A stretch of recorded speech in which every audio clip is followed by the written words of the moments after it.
Wake up India ஒரு இந்தியர்களுக்கான ஒரு விழிப்புணர்வு வீடியோங்க இது. நீங்கள் ஃபாரினில் வேலை பார்க்க போகிறீங்களா? உங்கள் லவ்டு ஒன்ஸ் ஃபாரினுக்கு போகிறாங்களா? நீங்கள் யாராவது ஃபாரின் வேலை வாய்ப்பை பற்றி கனவு காண்றீங்களா? அப்போ உங்களுக்கான வீடியோ தான் இது. தயவு செஞ்சு முழுமையாக பாருங்கள். ஃபாரினில் நல்ல வேலை கொடுப்பதாக ஏமாற்றப்பட்ட 4 இந்தியர்கள் இந்தியா திரும்பி இருக்கிறாங்க. அது அதிர்ச்சி அல்ல. அவங்க போன நாடு ரஷ்யா, அது அதிர்ச்சி அல்ல. அவங்களுக்கு ப்ராமிஸ் பண்ணப்பட்டது ஒரு வேலை, ஆனால் அவங்கள கொண்டு போய் எங்கே தெரியுமா தள்ளினாங்க? ரஷ்யா உக்ரைன் வாருக்கு நடுவில் பிரைவேட் ஆர்மி இந்த 4 பேரையும் சித்திரவதை பண்ணி போரில் ஈடுபடுத்தியிருக்கிறாங்க. மனிதாபிமானமே இல்லாமல் கடுமையான போரில் கிட்டத்தட்ட 1.5 ஆண்டு காலம் இவங்க போராடி இருக்கிறாங்க. கண்ணு முன்னாடி அவங்களுடைய குஜராத் நண்பன் ட்ரோன் அட்டாக்ல வெடிச்சு அப்படி சிதறி போயிருக்கிறான். இவ்வளோ பெரிய பிரச்சனையில் அவங்க மாட்டினது எப்படி தெரியுமா? ஒரே ஒரு விளம்பரம், சோசியல் மீடியாவில் வந்த ஒரு சின்ன விளம்பரம். இதை பார்த்து வெளிநாட்டு வேலை என்ற கனவில் போனவங்க அங்கேயே மாட்டி நம்ம வாழ்க்கையே முடிஞ்சிடும் என்று நினைச்சவங்க பெரும் பாடுபட்டு அங்கிருந்து தப்பித்து இன்னைக்கு இந்தியா திரும்பி இருக்கிறாங்க. இந்த இந்தியா திரும்பி அவங்க சொன்ன இன்னொரு அதிர்ச்சி செய்தி என்ன தெரியுமா? நாங்கள் வந்துட்டோம், ஆனால் இன்னும் குறைஞ்சது 60 பேர் அங்கே மாட்டியிருக்கிறாங்க. 60+ இந்தியர்களினுடைய நிலைமை என்னாச்சுன்னு தெரியல. இது இன்னைக்கு நேத்திக்கு நடக்கலைங்க, காலங்காலமாக நடக்குது. இந்த 4 பேருடைய கதை இன்னொரு 40 ஆடு ஜீவிதத்திற்கு சமம். இப்போவும் குடும்பமும் புள்ளக்குட்டி வீட்டுடைய கடனை அடைப்பதற்காக வளைகுடா நாடுகளில், சிங்கப்பூர், மலேசியாவில், மேலை நாடுகளில், பனிக்கொட்டும் நாடுகளில், பாலைவனங்களில் அப்பாவி இந்தியர்கள் வேலை செய்துக்கிட்டே இருக்கிறாங்க. சில பேர் தப்பான இடத்துல மாட்டிக்கிட்டு வெளியே சொல்ல முடியாமல் கஷ்டப்பட்டு இருக்கிறாங்க. அவர்களை பற்றிய வீடியோ தான் இது. உள்ளது உள்ளபடி தெல்ல தெளிவா எல்லோருக்கும் புரியும்படி பார்த்துடலாம். வணக்கம் and welcome to Rajmohan report. இந்த கணக்கை கேளுங்களேன். 2019 300 இந்தியர்கள் வளைகுடா நாடுகளில் இதே மாதிரி தப்பான ஆளை நம்பி போய் சிக்கிக்கிட்டாங்க, அடிமைகளாக சிக்கிக்கிட்டாங்க. 2020 150 இந்தியர்கள் யுனைடெட் அரபிக் எமிரேட்ஸில் இதே மாதிரி அடிமைகளாக மாற்றப்பட்டார்கள். 2022 ஹியூமன் டிராஃபிக்கிங்லேருந்து மயான்மார்லேருந்து இந்தியர்கள் மீட்கப்பட்டாங்க. மனிதர்களை நாடு விட்டு நாடு கடத்துறது, அதில் மாட்டிக்கிட்டாங்க, அவங்கள மீட்டாங்க. மறுபடியும் 2022 250 இந்தியர்கள் ரஷ்யாவில் மீட்கப்பட்டாங்க. கம்பல்சிவ் அங்கே இருக்கக்கூடிய பிரைவேட் ஆர்மியில் வேலை பார்க்க சொல்லி. இதே மாதிரி 2023 30 இந்தியர்கள் ரஷ்யாவிலிருந்து மீட்கப்பட்டாங்க, மிலிட்ரியில் வேலை பார்க்க சொல்லி. இந்த மீடியாவில் இப்போ வரக்கூடிய இந்த செய்தி என்பது வேக்னர் குரூப்னு சொல்லப்படுற பிரைவேட் ஆர்மியில் மாட்டிக்கொண்டே இந்தியர்களை பற்றி தாங்க. கொஞ்சம் கற்பனை பண்ணி பாருங்க. ஒரு நல்ல வேலைக்குன்னு போனவங்க அடிமையாக்கப்பட்டு போர்க்களத்தில் அடிமையாக இருந்தால் அவங்க நிலைமை எப்படிப்பட்ட நிலைமை யோசிச்சு பாருங்க. இது மாதிரி இக்கட்டான சுச்சுவேஷனில் நீங்கள் மாட்டிக்கிட்டா முதல்ல உங்கள் மைண்டில் யார் வருவாங்க? ஃபேமிலி. நாம் இல்லைன்னா அந்த குடும்பத்துக்கு என்ன ஆகும்? அந்த குடும்பம் எப்படி தவிச்சு போகும்? நாம் இல்லைன்னா அந்த குடும்பம் அன்றாட செலவுகளை என்ன பண்ணும்? எஜுகேஷனல் எக்ஸ்பென்சஸ் என்ன பண்ணும்? அவுட்ஸ்டாண்டிங் டெப்ட்ஸ் எப்படி அடைப்பாங்க? அந்த ஃபேமிலிக்கு எப்படி செக்யூரிட்டி இருக்கும்? ஒரே ஒரு உச்சகட்ட கஷ்டம் தெரியுமா? இப்படி ஒரு சுச்சுவேஷனில் நீங்கள் மாட்டிக்கிறீங்க. உங்கள் ஃபேமிலியை நீங்கள் ரீச் பண்ண முடியாத தூரத்தில் ஒரு வெளிநாட்டில் மாட்டிக்கிறீங்க. அப்போ இன்னும் கஷ்டம். நீங்கள் ஃபேமிலியோடு பேச முடியாது, தொடர்பு கொள்ள முடியாது. இந்த நேரத்திலாங்க மிக முக்கியமான ஒரு விழிப்புணர்வு நமக்கு தேவை. வாழ்க்கையில் கண்டிப்பாக வெளிநாட்டில் வேலை பார்க்கிறவர்கள் ஒரு NRI டேர்ம் இன்சூரன்ஸ் எடுக்கணும். நமக்கு மட்டும் இல்லை, நம்ம குடும்பத்திற்கும் அது பாதுகாப்பு. ஒரு லம்சம் அமௌண்ட் வரும், அது குடும்பத்துடைய டெய்லி எக்ஸ்பென்சஸை பார்த்துக்கும், எஜுகேஷனல் எக்ஸ்பென்சஸை பார்த்துக்கும், அவுட்ஸ்டாண்டிங் டெப்ட்ஸை அடைக்கும், குடும்பத்திற்கு ஒரு பாதுகாப்பை கொடுக்குங்க. இப்போ நீங்கள் இதை UAEலையோ சிங்கப்பூர்லேயோ இந்த NRI டேர்ம் இன்சூரன்ஸை எடுத்தால் கண்டிப்பாக அங்கே ரொம்ப எக்ஸ்பென்சிவ், நினைத்து பார்க்க முடியாத ஒரு ப்ரீமியமை நீங்கள் கட்டணும். ஆனால் இந்தியாவிலேயே அப்ளை பண்ணால் உங்களுக்கு மிக மிக குறைந்த விலையிலே இது கிடைக்கும். 30% 50% வரைக்கும் நீங்கள் ப்ரீமியம்ஸை சேவ் பண்ண முடியும். அது மட்டும் கிடையாது, 99 இயர்ஸ்க்கான கவரேஜ் உங்களுக்கு கிடைக்கும்.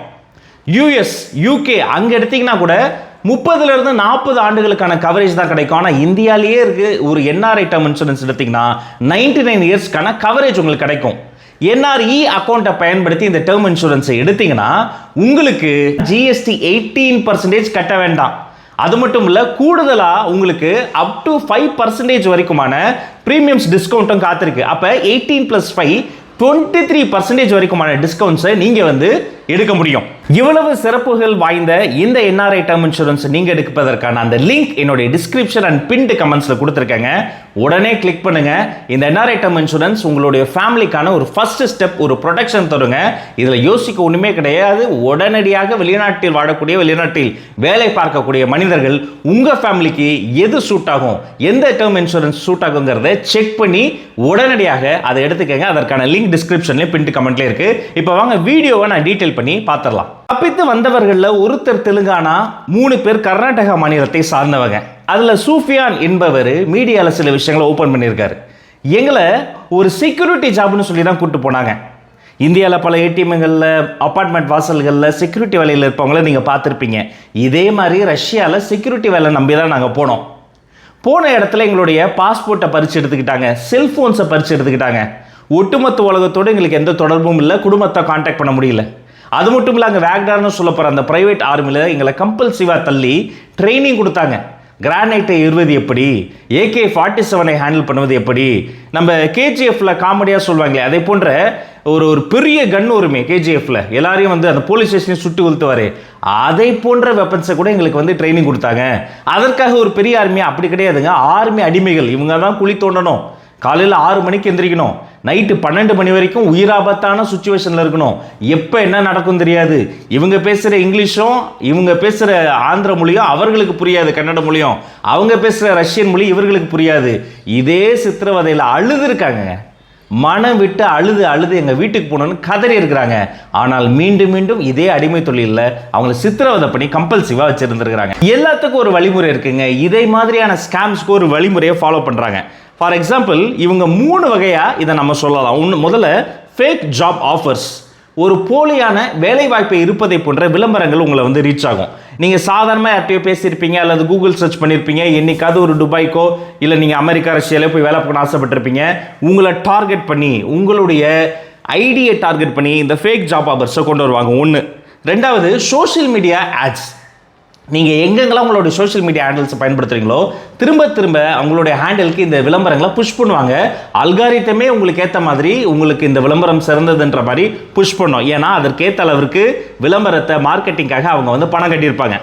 3வது புவர் லிவிங் கண்டிஷன்ஸ். நாம வாழக்கூடிய நம்முடைய மக்களினுடைய வாழ்வாதாரம் இருக்கு பாருங்க, அந்த ஏழ்மை இருக்கு பாருங்க, அந்த மிடில் கிளாஸ் மென்டாலிட்டி இருக்கு பாருங்க, இதை அவங்க பயன்படுத்துறாங்க. ஸோ ஒரு ஃபேக்கான ஜாப் ஆஃபர்ஸ் மூலமாகவும் ஸ்ட்ராங்கான சோஷியல் மீடியா ஆட்ஸ் மூலமாகவும் மக்களுடைய வாழ்வாதாரத்தையும் பயன்படுத்தி தான் இந்த ஸ்கேமுக்கான முதல் படியை அவங்க நகர்த்துறாங்க.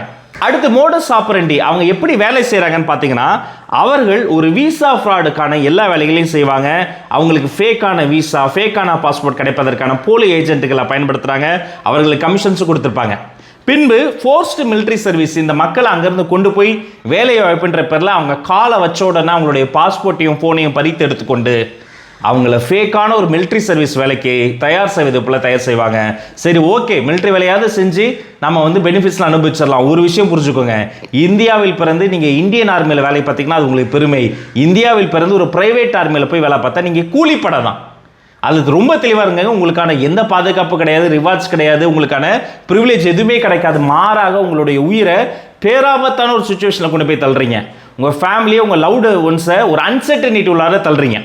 அடுத்து இப்படி பண்ணுறாங்களே, இதற்கு கவர்மெண்ட் என்ன பண்ணுறாங்கன்னு பார்த்தா இந்தியன் எம்பசி சார்பில் பல வார்னிங்ஸ் கொடுத்துருக்குறாங்க. இன்வெஸ்டிகேஷன் நடந்துகிட்டு இருக்கு. இப்படி பல ஊர்களில் மாட்டிக்கிட்டவங்க அங்கே இருக்கக்கூடிய எம்பசியில் நியரஸ்ட் அம்பாசிடர் கிட்ட, நியரஸ்ட் எம்பசி கிட்ட எப்படியாவது தொடர்பு கொள்வது மட்டும்தான் அதிலிருந்து தப்பிக்கக்கூடியது ஒரே வழிங்க. இன்னைக்கு ரஷ்யாவில் வந்திருக்கக்கூடிய அந்த 4 பேர் இருக்காங்க பாருங்க, அவங்க கதையை கேட்கும் போதே நமக்கு நெஞ்சம் பதறுது. ஆனால் யோசிச்சு பாருங்க, எத்தனை நர்ஸ் கல்ஃப் நாடுகள் இப்படி மாட்டியிருக்காங்க. வீட்டு வேலைன்னு போய் டொமஸ்டிக் ஹெல்ப்புக்குன்னு போய் அங்கே கொத்தடிமைகளாக மாறி இருக்கிறாங்க. அடிக்கப்பட்டு, துன்புறுத்தப்பட்டு, கை கால் முறிக்கப்பட்டு, பர்சனலாக எனக்கே நிறைய பேர் ஹெல்ப் கேட்டு எப்படியோ அவங்களுக்கு மாதத்தில் ஒரு ஃபோன் கால் வரும். அப்படியே ஒரு தான் நல்லா இல்லை, தனக்கு அடி விழுது, தான் கை காலை முறிச்சு போடுறாங்க, இரும்பு கம்பியால் அடிக்கிறாங்கிறத ஒரு கோட்வேர்டு மாதிரி அவங்க கன்வே பண்ணிவிடுவாங்க. இவங்களுடைய ஃபேமிலியோ ஃப்ரெண்ட்ஸோ நலன் விரும்பிகளோ என்ன பண்ணுறதுன்னு தெரியாமல் தடுமாறுவாங்க. இந்திய சட்டம் என்பது இந்திய எல்லைக்குட்பட்டு தான் வேலை செய்யும். அதே மாதிரி அந்தந்த நாட்டுக்குன்னு அந்தந்த சட்டம் இருக்கு. அவ்வளவு சீக்கிரமா நீங்க வெளிநாட்டில் மாட்டிக்கிட்டீங்கன்னா போயிட்டு நம்ம வந்து ஒரு கார்ல போய் கூட்டு வர மாதிரி கூட்டு வர முடியாது. அந்த மண்ணிற்கான சட்டங்களை பயன்படுத்தி அங்க இருக்கக்கூடிய எம்பசி மூலமாக மட்டும்தான் கொண்டு வர முடியும். அதுவும் இந்த கான்ட்ராக்டர்ஸ் இருக்காங்க பாருங்க, அந்த சட்டத்திற்கு ஏற்ற மாதிரி ஒரு அக்ரிமெண்ட்டை போட்டு சைன் வாங்கிட்டாங்கன்னு சொன்னா சட்டம் அந்தந்த ஊர்களின் சட்டம் அவர்களுக்கு தான் துணை செய்யும். எஸ்பெஷலி வளைகுடா நாடுகள், எஸ்பெஷலி ரஷ்யா போன்ற நாடுகள். அங்கே போய் மாட்டிக்கிறதை விட போகாமல் தப்பிப்பது தான் சிறந்தது. அப்போ என்ன பண்ணணும்னா மிகுந்த விழிப்புணர்வோடு இருக்கணும். சரி, இதெல்லாம் அவங்க ஒரு கீழ்மட்ட வேலைக்கு போகிறவங்க தான் மாட்டிக்கிறாங்க, நான் மேல்மட்ட வேலைக்கு தான் போகிறேன், அப்படி கிடையாதுங்க. அப்படி போகிறவங்கள கூட கடத்தி கொண்டு போய் இதை போன்ற சித்திரவதை முகாம்களில் தள்ளி அவர்களை கொடுமைப்படுத்துவதற்கு ஒரு கூட்டமே இருக்குது. ஸோ நீங்கள் எப்போ வெளிநாட்டு வேலைக்கு போனாலும் கட்டாயமாக அங்கே இருக்கக்கூடிய எம்பசியினுடைய கான்டாக்ட்ஸை தெரிஞ்சு வச்சுக்கோங்க. உங்களுடைய வேற போச்சு உங்களோட ஃபேமிலிக்கு கட்டாயமாக தெரியப்படுத்துங்க. பீரியடிக்கலாக கரெக்டாக ஒரு நாளைக்கு, ஒரு வாரத்துக்கு, ஒரு மாதத்துக்கு இத்தனை முறை இத்தனை மணிக்கு கால் பண்ணிடுவார் என்பதை ஃபேமிலிக்கு தெரியப்படுத்துங்க. முடிந்தால் கட்டாயமாக உங்களுடைய ஃபேமிலியில் இருக்கக்கூடிய யாரோ ஒருத்தர் கண்டினியூஸாக அவங்க கூட ஒரு டச்சில் இருக்க மாதிரி பண்ணுங்க. எல்லா நாடுகளிலும் 196 நாடுகளில் தமிழர்கள் இருக்காங்க. 196 நாடுகள்லையுமே தமிழ்ச்சங்கம் இருக்குங்க. அப்படி எந்த மாநிலத்திலேருந்து போகிறீங்களோ அந்த மாநிலத்திற்கான ஒரு கல்ச்சுரல் சங்கத்திலையோ ஒரு அசோசியேஷன்லையோ கட்டாயமாக மெம்பர் ஆகிடுங்க. நீங்கள் எங்கே இருக்கீங்க என்பது ரொம்ப முக்கியம், யாரோட இருக்கீங்கிறதும் ரொம்ப முக்கியம். போன இடத்துல ஒரு நல்ல நலன் விரும்பிகள், நண்பர்கள், அன்பர்கள், ஒரு நியாயமாக நடந்து கொள்ளக்கூடிய மனிதர்களினுடைய நட்பை சம்பாதிச்சிருங்க. உங்களுக்கு ஒரு பிரச்சனையா உடனடியாக லோக்கலில் உங்களுக்கு ஹெல்ப் பண்ணுறதுக்கு ஒரு 4 பேராவது வேணும். நீங்கள் பேசுகிறது அவங்களுக்கு புரியாது, அவங்க பேசுகிறது உங்களுக்கு புரியாதுன்ற ஒரு லாங்குவேஜ் பேரியரில் நீங்கள் மாட்டிக்கவே கூடாது. ஒரு 3 மாதம் இருக்குது நீங்கள் வெளிநாட்டுக்கு வேலைக்கு போகிறீங்கன்னா குறைஞ்சது அந்த லோக்கல் லாங்குவேஜில் ஒரு 100 வார்த்தைகளாவது பேச நீங்கள் கற்றுக்கலாம், கட்டாயமாக கற்றுக்கலாம். 3 மாதத்தில் ஒரு விஷயத்தை கற்றுக்கிறது என்பது ரொம்ப சாதாரணமான ஒரு விஷயம் தான். அதனால் நீங்கள் சரியான விழிப்புணர்வோடு ஒரு உண்மையான ஜாப் ஆஃபரை நீங்கள் சல்லடை போட்டு தேடுங்க. அந்த விழிப்புணர்வோடு சரியான ஜாப் ஆஃபரை நீங்கள் கண்டடைந்த பிறகு அங்கு வேலை செய்வதற்காக உங்களை ப்ரிப்பேர் பண்ணிக்கோங்க.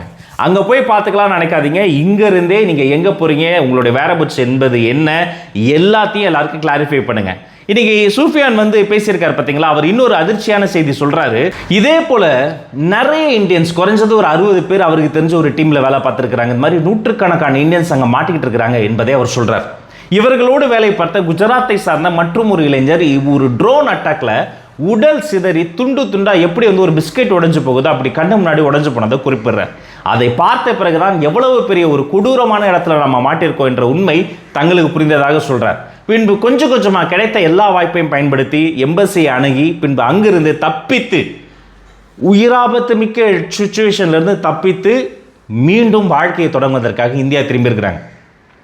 சொல்லப்போனால் எப்படியாவது வெளிநாட்டில் வேலை பார்த்தா சம்பாதிச்சலாம் நீங்கள் நினைக்கிறீங்க. ஆனால் உண்மையிலேயே வெளிநாடுகளில் வேலை பார்ப்பதற்கான கஷ்டம் என்ன என்பது அங்கு 12 காலம் கஷ்டப்பட்டு வேலை பார்த்த தலைமுறைக்கு தான் தெரியும். அதை விட சொந்த நாட்டில் நீங்கள் சுய தொழில் தொடங்கலாம். முடிஞ்சால் உங்களுக்கான ஒரு கனவு திட்டம் இருந்தால் அதை ஒரு பிஸ்னஸாக மாற்றலாம். நீங்கள் 4 இடத்துல போய் வேலை பார்ப்பதை விட 4 பேரை போட்டு நீங்களே வேலை பார்க்கலாம். எங்கேயோ உயிராபத்தான இடத்துல போய் நீங்கள் வேலை பார்ப்பது என்று முடிவாகிவிட்டது என்று சொன்னால் அதற்கான தகுந்த ஏற்பாடுகளை செய்து கொண்டு போகலாம். ஒருவேளை ரஷ்யாவில் நீங்கள் எங்கேயாவது மாட்டிக்கிட்டா என்ன பண்ணுறது? அப்போ அந்த ரஷ்யன் ஹெல்ப்லைன் ஒரு நம்பர் தான் உங்களுக்கு ஹெல்ப்பாக இருக்கும் இல்லையா? அதற்காக அந்த ஹெல்ப்லைன் நம்பரையும் நான் கண்டுபிடிச்சி எடுத்துருக்கிறேன்.